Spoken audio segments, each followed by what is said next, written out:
21h30, Madame, Monsieur, bonsoir. Tout de suite les titres du journal.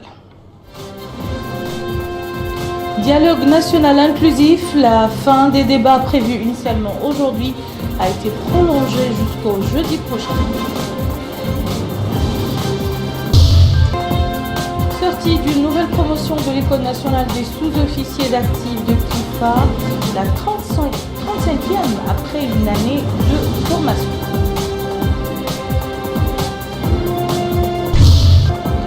L'ouragan Mathieu gagne l'État de Floride après avoir fait des centaines de morts en Haïti. Finalement, les rideaux ne sont pas tombés aujourd'hui comme prévu sur les assises du dialogue national inclusif. La commission de supervision et d'orientation du dialogue a annoncé dans un communiqué la prolongation des débats jusqu'au jeudi 13 du mois courant. Ainsi, les participants ont poursuivi les échanges au niveau des 4 ateliers organisés, rappelons-le, autour de 4 grands thèmes, à savoir la gouvernance économique et financière, les problématiques politiques et électorales, les réformes constitutionnelles et le renforcement de l'état de droit. Au sein de ce dernier atelier, les dialoguistes ont poursuivi les débats autour de questions diverses. Bokar Baylaba et un résumé de ces débats. Les débats sont parfois houleux, mais ils restent dans le cadre de la compréhension mutuelle.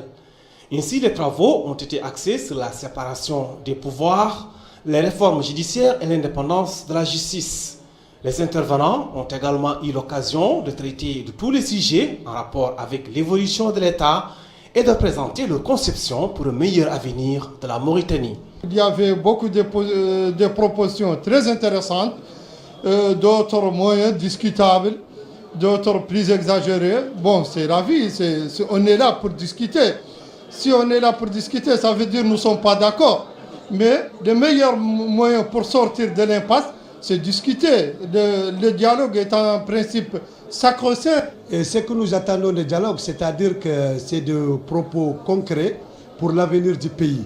C'est-à-dire que même nous pouvons dire que le président actuellement résoudre tout ce que nous avons comme problème et nous donner des atouts forts qu'on peut s'appuyer pour un lendemain meilleur pour notre pays. Les participants espèrent que les résultats et les recommandations des travaux de cet atelier permettront de renforcer l'état de droit et la justice sociale. Les discussions au niveau des ateliers sur les réformes constitutionnelles et la gouvernance économique étaient axées, entre autres points, sur la consolidation de l'économie nationale et à la création d'opportunités d'emploi. Les participants ont également insisté sur la suppression de certaines institutions et le fonctionnement de l'Assemblée nationale. Abdoul Adamaba. Les séminaristes poursuivent leurs discussions afin de trouver les voies et moyens permettant d'asseoir davantage la démocratie en Mauritanie et le fonctionnement des institutions, en plus de favoriser le développement économique du pays. Au niveau de ces 2 ateliers, à savoir celui relatif aux réformes constitutionnelles et à la gouvernance économique et financière, les participants ont exposé leurs avis et centres d'intérêt afin de trouver un consensus. J'étais à l'atelier 4, gouvernance économique et financière, où nous avons abordé les aspects économiques qui pourraient faire de la Mauritanie, notre pays, un pays émergent. Nous avons abordé des aspects liés à l'agriculture, à la pêche, aux mines. Nous avons parlé aussi de la répartition des richesses dans ce secteur-là. Nous avons parlé de la grille salariale. Nous avons aussi parlé de l'aspect institutionnel lié à cet atelier, à ce thème, à savoir tout ce qui est lié au contrôle et à la bonne gestion et à la gouvernance. J'étais dans l'atelier de la gouvernance économique et financière, dans lequel on le divise sur plusieurs sous-thèmes, tels que la réalisation et l'accomplissement du développement économique, la redistribution équitable de la richesse, le programme ML, la diversification de la production. J'ai constaté qu'il y a des différentes catégories de personnes telles que l'opposition, la majorité, les indépendants, la diaspora, des experts dans le domaine. J'espère que nous avons donné des recommandations qui vont qui a un impact direct sur la vie sociale et économique de la population. Il faut rappeler qu'à la fin de ces travaux, une synthèse des différentes propositions sera effectuée. La consolidation et la mise en œuvre des acquis du dialogue de 2011, la révision du code électoral ou encore l'élection parlementaire anticipée ont été largement au menu des discussions des participants à l'atelier sur les problématiques politiques et électorales. Bokar Baylaba. Le dialogue national inclusif est un cadre de proposition d'idées pour que les Mauritaniens convergent afin de gagner la bataille du développement équilibré et global. Et l'un des défis est de trouver des solutions aux problématiques politiques et électorales. Ainsi, les discussions ont tourné autour de la révision du code électoral pour le rendre consensuel, l'élection parlementaire anticipée ou encore la révision de la loi relative aux partis politiques. Nous estimons qu'il y avait beaucoup de choses à apporter, des choses à discuter, telles la représentativité, le quota, le problème des quotas au niveau des élections et toutes les réformes surtout qui ont été entreprises au terme du dialogue de 2011. C'était des réformes importantes, mais il y avait lieu de les réactualiser par rapport à la scène politique. Et les débats en tout cas sont francs et contradictoires. Et nous pensons que c'est une avancée considérable. Et certains participants espèrent qu'au sortir de ces ateliers, un document verra le jour pour servir de feuille de route dans l'espoir de poser les bases d'un nouvel avenir pour la Mauritanie. Pratiquement toutes les composantes de la société civile, les hommes politiques, les partis politiques qui y ont assisté ont débattu de la manière la plus ouverte, la manière la plus transparente. Il n'y a pas un sujet tabou. Tous les sujets ont été pratiquement discutés, tous les sujets d'ordre national, d'ordre public ont été débattus et je crois que le climat est très serein et nous attendons au sortir de ces assises qu'il y ait en fait un consensus global sur les outputs de ce dialogue. En somme, les participants estiment que la démocratie ne peut être vivante que si elle est capable d'améliorer les règles du géopolitique qui s'attachent aux valeurs de la République. Une nouvelle mosquée voit le jour dans la Mourata'a de Riyad. L'édifice religieux baptisé Othman ibn Affan a été inauguré aujourd'hui par le ministre des Affaires islamiques et de l'enseignement originel, Melika Narli. La réalisation de cette mosquée est le fruit de la coopération fructueuse entre le ministère des Affaires islamiques et de l'enseignement originel et le bureau en Mauritanie de l'organisation Da'wa al-Islamiyya. Ce lieu de culte est situé au kilomètre 20 dans la Mourata'a de Riyad à Nouakchott. Nombreuses étaient l'assistance à l'inauguration. La cérémonie a été marquée par une allocution du ministre des Affaires islamiques et de l'enseignement originel, M. Ahmedoul El Daoud, qui a souligné l'attention particulière accordée par le gouvernement aux mosquées, étant donné l'importance capitale de leur mission auprès de la société. Le ministre a souligné sa satisfaction de présider cette cérémonie d'inauguration de cette grande mosquée qui entre dans le cadre de la multiplication des lieux de culte sur l'ensemble du territoire national et plus particulièrement à Nouakchott. Et ce, afin que la parole divine se propage et imprègne profondément notre société, notre façon de penser et de vivre conformément aux principes de notre sainte religion. La grâce qui s'exalte des mosquées, dit-il, se traduit dans les faits, dans l'enseignement, la connaissance, le savoir, les vertus et les qualités de fraternité, d'entraide et de pardon, transmises dans les mosquées, loin de toute notion d'extrémisme, de racisme ou de violence. De son côté, le représentant du bureau en Mauritanie de Da'wa al-Islamiyya a mis l'accent sur l'importance accordée par le ministère à l'édification de mosquées en rappelant les diverses œuvres accomplies par son organisation caritative en Mauritanie grâce à des donateurs qataris. De son côté, le maire de Riyad a remercié au nom de sa commune, Monsieur le ministre, de sa présence et a adressé ses vifs remerciements à l'organisation caritative tout en souhaitant la bienvenue à ses représentants internationaux. Les représentants de plusieurs facultés de médecine ayant en partage le français étaient ce matin en conclave à la faculté de médecine de l'université de Nouakchott dans le cadre de la réunion du bureau permanent du Congrès international des facultés de médecine d'expression française. Ouvrant les travaux de cette réunion, le ministre de l'Enseignement supérieur et de la Recherche scientifique a affirmé que cette réunion intervient dans le contexte des réformes de l'enseignement supérieur visant à améliorer la qualité de la formation. Salim Majbour Salim. La rencontre réunit des délégués venus des pays membres de la Conférence internationale des doyens de médecine et facultés de médecine et d'expression française. Les participants sont appelés à débattre de la situation générale, notamment du bureau permanent de la conférence, notamment son administration interne et ses projets et programmes de coopération entre ses États membres. Projets et programmes de nature à impulser l'action des facultés de médecine et d'expression française face aux défis de l'enseignement supérieur de qualité. Les autorités mauritaniennes sont en tout cas conscientes d'une telle situation, d'où la mise en œuvre du plan triennal 2015-2017. Ce plan triennal visant 4 objectifs. Renforcer le pilotage institutionnel et la gouvernance du système d'enseignement supérieur en Mauritanie. Améliorer la pertinence, la qualité des formations et l'employabilité des jeunes diplômés. Améliorer l'accès aux formations dans l'enseignement supérieur.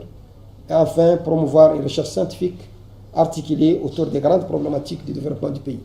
Avant la fusion annoncée récemment de 2 universités, l'AIF, à travers sa programmation quadriennale 2014-2017, et surtout la coopération française, nous ont apporté leur appui pour la gouvernance universitaire, l'assurance qualité et le numérique et la pédagogie universitaire.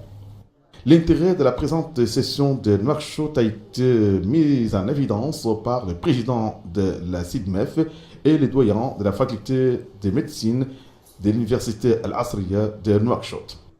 La faculté de médecine de Nouakchott, dont je viens d'avoir la charge après notre ami le professeur Sid Ahmed Lougaïa, doyen honoraire, ambitionne de réaliser de grands progrès pour être l'une des meilleures facultés de médecine de la sous-région. C'est pourquoi elle compte beaucoup sur ses partenaires, en particulier la SIDMEF, pour l'accompagner à améliorer son offre de services en matière d'enseignement et de recherche afin de remonter la pente de l'accréditation avant 2023. Nous avons choisi très naturellement de nous orienter vers la responsabilité sociale en santé. Ça veut dire agir sur les déterminants de santé, de nous orienter vers l'accréditation, ça veut dire permettre l'accès à la qualité par une politique d'évaluation. Nous avons choisi le développement des compétences, ça veut dire partager les solutions aux défis et aux problèmes nouveaux que nous vivons tous et qui sont totalement partagés. La réunion de Nouakchott doit poser, selon les participants, de nouveaux jalons sur la voie d'un partenariat dynamique entre ses États membres.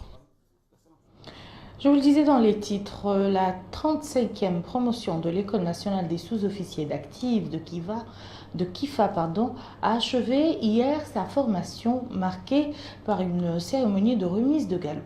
Une cérémonie présidée par le chef d'état-major adjoint de l'état-major général des armées, le général de division Hanan Ould Sidi. Abdul Adamaba nous en dit plus. C'est sur fond de la musique principale des forces armées que cette cérémonie de sortie de promotion du nom du sergent Feu Youssouf Mohamed Salem a débuté. Elle a été supervisée par le chef d'état-major adjoint des forces armées, le général de division Hanan Ould Sidi, qui a passé en revue les troupes. Les sous-officiers d'actifs sortant de l'école nationale de formation d'officiers d'actifs de Kifa ont suivi une année de formation militaire intense sur les techniques et compétences nécessaires afin de rehausser les compétences humaines de l'armée nationale mauritanienne. Le commandant de l'école nationale de formation d'officiers d'actifs de Kifa, le colonel Mohamed El Mokhtar Ould El Kehel, a exprimé sa joie pour la sortie de cette promotion qui, dit-il, est armée de compétences nécessaires et animée de la volonté de servir la patrie avec loyauté, dévouement, sacrifice et abnégation. S'adressant aux sortants, il les a exhortés à intégrer les différentes formations militaires nationales en faisant preuve de volonté, de courage et de dévouement. Les sortants ont reçu leur galon des mains du chef d'état-major adjoint des forces armées, le général de division Hanan Ould Sidi, du wali de la wilaya de Lassaba et du maire de la ville de Kifa. Le défunt martyr, le sergent Youssouf Mohamed Salem, a été honoré à titre posthume par la remise de ce portrait à son frère. Cette cérémonie a pris fin par ces démonstrations des forces armées qui ont étalé leur talent et montré leur engagement et détermination à faire face à toutes les menaces. Ces démonstrations ont été suivies par ce défilé militaire. L'ouragan Matthew continue de faire des ravages. 2 personnes ont trouvé aujourd'hui la mort en Floride après le passage de cette violente tempête qui continue d'assaillir les côtes sud-est des États-Unis. L'ouragan, retombé en catégorie 3, longeait ce vendredi les côtes de la Floride en remontant vers le nord. Ça y fait pour l'heure de gros dégâts. Matthew a en revanche semé la mort et la dévastation lors de son passage sur Haïti plus tôt cette semaine où un bilan provisoire faisait état de plus de 400 morts. Le président Juan Manuel Santos, consacré prix Nobel suite au processus de paix en Colombie. Le président colombien a redoublé ses efforts pour la paix cette semaine, malgré le non opposé dimanche par une majorité d'électeurs à l'accord noué avec les guérillas marxistes des forces armées révolutionnaires de Colombie, censé mettre fin à 52 ans de conflit armé. Il a ainsi ouvert un dialogue avec l'opposition mené par l'ex-président Álvaro Uribe, grand gagnant du référendum après avoir mené la campagne du non.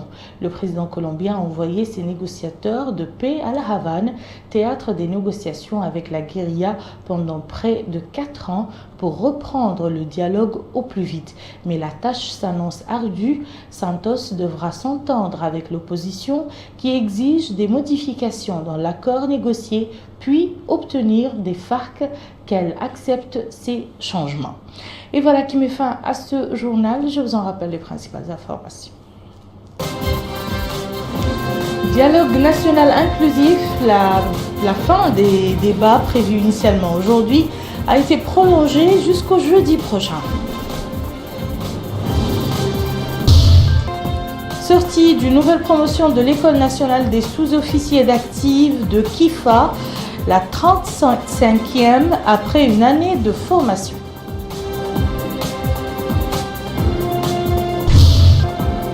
L'ouragan Matthew gagne l'État de Floride après avoir fait des centaines de morts en Haïti. Merci, madame, monsieur, de nous avoir suivis. Passez un excellent week-end et à très bientôt, Inch'Allah.